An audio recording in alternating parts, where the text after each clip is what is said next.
Caution. The AJ and Quill show contains D&D content and is intended for a D&D audience. And, besides that, they're really weird. Hi everyone, welcome to Meta Adjacent, your stop for player tactics for Dungeons & Dragons 5th edition. As always, I'm Professor AJ, and with me is my fearless companion, Quill the Dragon. Say hi, Quill. Greetings, puny humans. Prepare to absorb the knowledge Quill will dispense with his mighty jaws. How's the family, Quill? Belligerent and numerous. Fantastic. So what are we covering today? In today's class, we're going to be covering tactics for Clerics, specifically the Trickery Domain Cleric. This lesson is sure to be low-key. What that bell means it's time for class to start. Pull out your notebooks and let's get going. Clerics are the intermediaries between the mortal world and the distant planes of the gods. And as varied as the gods they serve, Clerics, depending on the domain they pick, can cover any number of roles in combat for the class. Clerics strive to embody the handiwork of their deities, but only those imbued with divine magic from their deity can become one.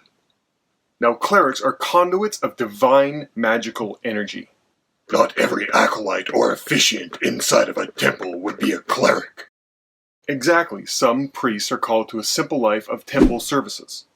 They carry out their god's will through prayer and service, not by magical strength of arms.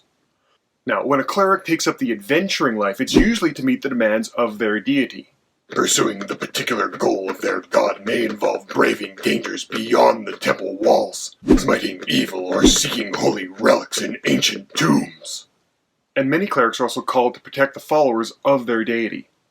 This can mean fighting rampaging orcs, or protecting a temple in the middle of nowhere. And most adventuring clerics maintain at least some semblance of a connection either to their temple or their order. A temple may ask for a cleric's aid, or a high priest of that temple may be in a position to simply demand it. But let's get on to building your cleric. Let's look at their ability profile. Now, it really should be no surprise to anyone that clerics are typically cast into the support caster role. Clerics are in fact the iconic support caster. And aside from their vast array of healing spells, how a cleric supports their party is largely determined by the domain they pick. Right, depending on whichever divine domain that you choose, it can change your role or outlook in combat. For example, clerics of the Tempest or Life domain are much more equipped to be in the front lines of combat. Right, and something more like a Trickery or a Knowledge domain cleric might want to hang back from the front lines of combat because they're not really as efficient at being there. Wisdom is a cleric's primary spellcasting ability, and should be the contender for their primary offensive ability. And because a lot of cleric spells rely on concentration, picking Constitution is a logical choice for a cleric's primary defensive ability. This makes clerics a natural support caster. But some clerics, like those who follow the Trickery domain, right, like, say, Jester from Critical Role. These clerics are just fine choosing dexterity as their primary defensive ability, and instead adopt a caster DPS role in combat. Right, and if you look at, say, Jester's stats from Critical Role, you can see that she follows this outline. Laura Bailey has set up Jester's stats perfectly for this. Now let's find out, how should Jester behave in combat? And I want to preface this by saying we 100% believe that the best way and the perfect way for Jester to behave in combat is however Laura Bailey wants her to. That's right. So long as you and whoever you're playing with are having a good time, then play your character however you wish. Right. There is no right or wrong way to play a character, so long as you and whoever you're playing with are having fun. It's a game after all. And honestly, we really mean this is much more of a light-hearted guide. We're just offering a few tips and tactics to improve combat for Trickery Domain Clerics, like Jester, but you don't have to listen to what we say. This is just our opinion. And our opinion is that Jester and Laura Bailey are amazing. Right, we love you guys, stay awesome. But let's get back to the topic at hand. How should Jester behave in combat? Or Trickery Domain Clerics in general. Most support casters, if they choose Constitution as their primary defensive ability, will have enough hit points to wave into the front lines of combat to provide healing and cast short range, concentration requiring support buff-debuff spells on their allies or to weaken their enemies. Right, and for this, we typically would recommend that a support caster position themselves in combat about half their movement speed away from the front line where the tank would be. Or where the bulk of the melee combat is. From this position, they can use half their movement speed to advance to the front line, cast whatever buff-debuff spells they need to, and then use the other half of their movement to retreat back half their movement speed away from the front line. Rinse and repeat for most combat support casters. And while these tactics work fantastically for any support caster, which includes Trickery Domain Clerics, like Jester from Critical Role, Trickery Domain Clerics are actually better suited to a different role in combat. Because Trickery Domain Clerics lack a heavy armor proficiency, and because their domain spell list is so fantastic. Trickery Domain Clerics function perfectly fine as a caster DPS in combat. Right, and even though they get the Divine Strike class feature at 8th level instead of the potent spellcasting, they're still better off being out of melee combat. A caster DPS is better off staying out of melee and behind cover. Right, they should spend more time focusing on casting spells that directly influence combat rather than buff-debuff spells for their allies. Choosing Dexterity instead of Constitution as your primary defensive ability helps make up for the lower armor class this class has. And at range, characters are better off avoiding damage than absorbing it. And all this really means is that a Trickery Cleric is better suited to playing more like a sorcerer than they would be a paladin. Now, let's talk Channel Divinity. Channel Divinity is the only cleric resource that recharges on a short or a long rest. All the others will recharge on a long rest. Initially, you can use it once between rests, but at 6th level you can use it twice, and at 18th level you can use it 3 times between rests.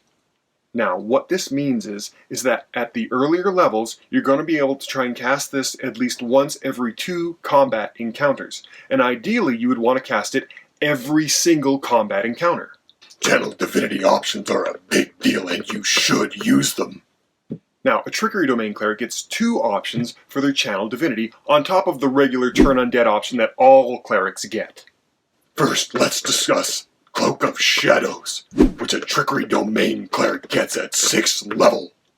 Now, this is really your oh shit ability. This is your disengage from combat. If you start your turn and are engaged in melee combat, you can use your action for this Channel Divinity option to become invisible to reposition yourself to a better place.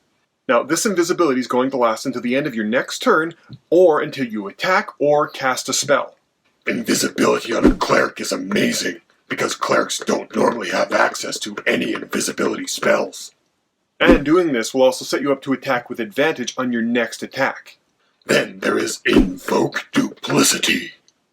Trickery Domain Clerics get Invoke Duplicity at level 2. With Invoke Duplicity, you can use your action to create a perfect, illusionary duplicate of yourself that lasts for 1 minute. Or until you lose concentration like you were concentrating on a spell. You can use your bonus action on your turn to move your duplicate up to 30 feet to a space that you can see. And most importantly, you can cast your spells through your duplicate. This Channel Divinity option gives the clearest tactical indication that the Trickery Domain Cleric is better suited as a caster DPS. Right, now let us explain that for a sec. At the start of combat, our Trickery Domain Cleric, let's call her Jester, should stay between 30 feet and the maximum range of the spells she is casting away from the front line of combat. As a note, this usually means 60 feet.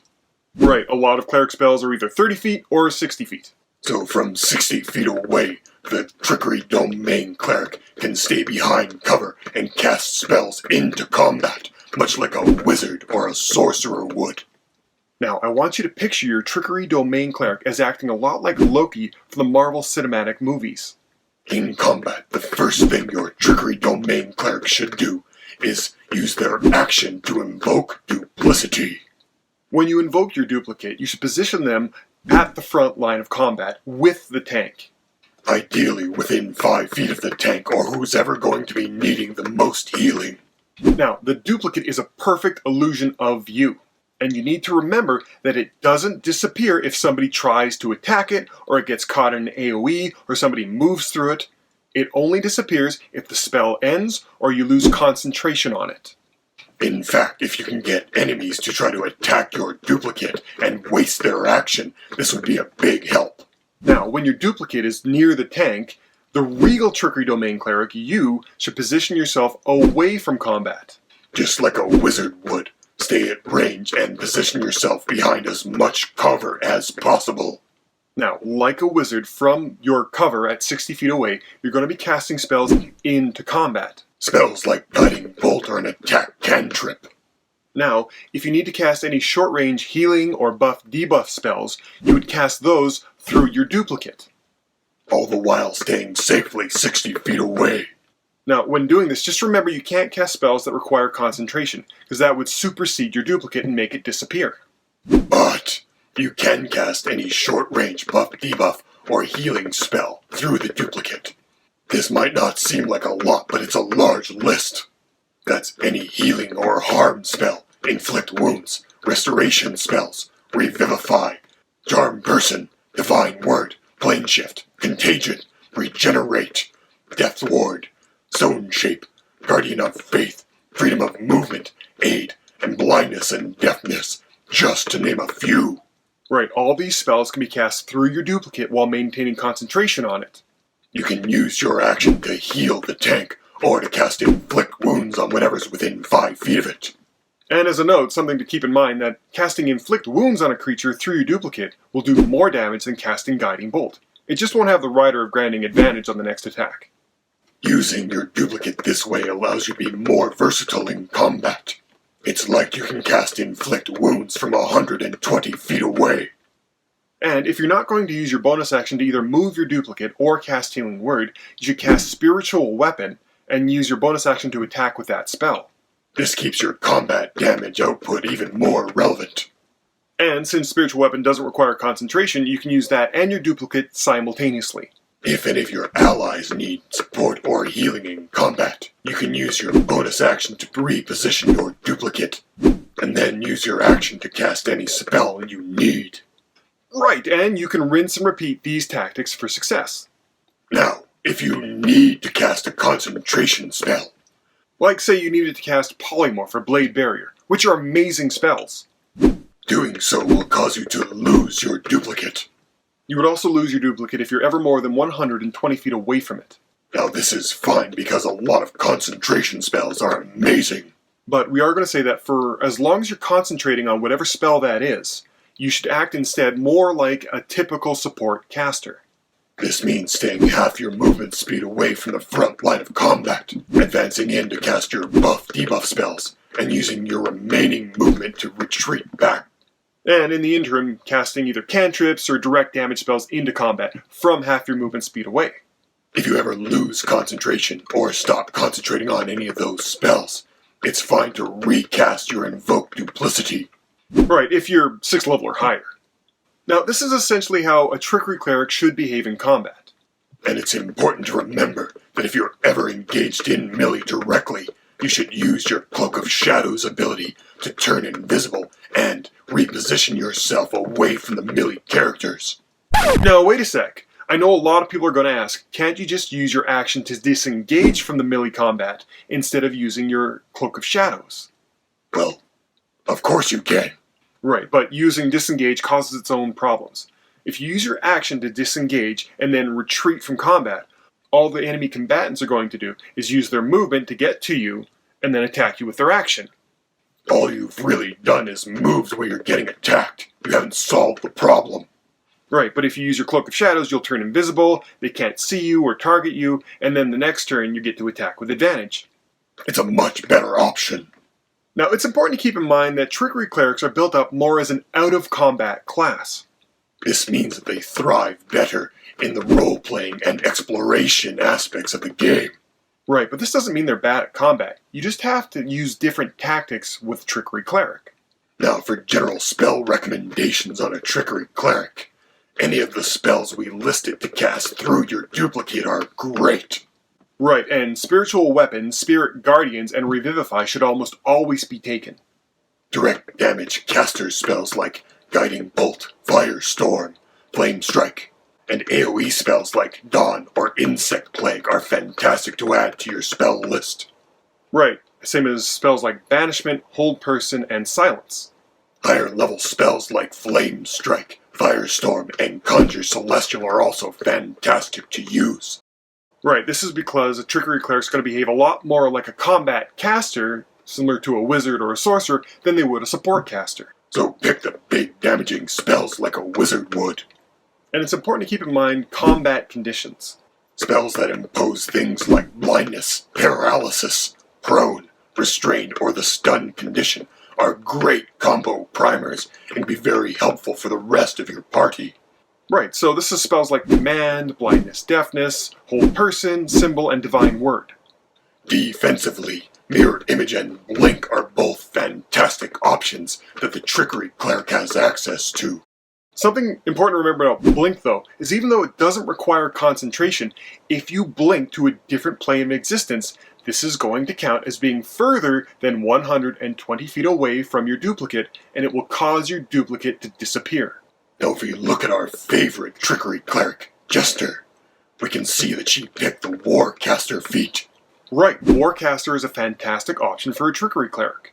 This is because the advantage they have on concentration checks can help compensate for favoring dexterity as their primary defensive ability over Constitution. Another feat to pick would say be the Spell Sniper feat.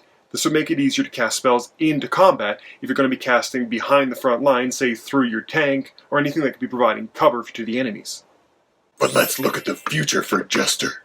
If she wished to multiclass at some point, either a rogue or a monk multiclass would be a fantastic fit. Right, rogues and monks make fantastic multiclassing for Trickery Domain Clerics. It actually allows them to be a little bit more substantial in melee combat than they would otherwise be. And it lets them make use of their Divine Strike ability from their class. And if both the cleric and their duplicate are within 5 feet of the same creature, the cleric gets advantage on the attack against that creature. Because their duplicate is so distracting. Now, if you have access to Tasha's Cauldron, either the Phantom Rogue or the Mercy Monk, I think, would make fantastic multi-class options that would be fitting with the Trickery Domain Cleric. But Trickery Domain Clerics do just fine staying a single class. And that's it.